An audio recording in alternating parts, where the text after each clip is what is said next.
mayroon kayong nakasalubong sa mall. Nakita nyo, napakasimple ng suot. Naka-short, naka-t-shirt, naka-tsinelas lang. Siyempre, may dalang bag. Tapos, mayroon kayong nakasalubong naman na sobrang ang ganda ng forma. Full package.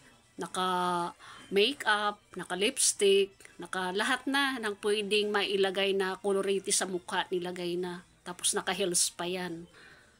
Paano nyo malalaman sa dalawang klaseng taong ito kung saan sa kanila yung mayaman, yung may pera, yung may ibubuga?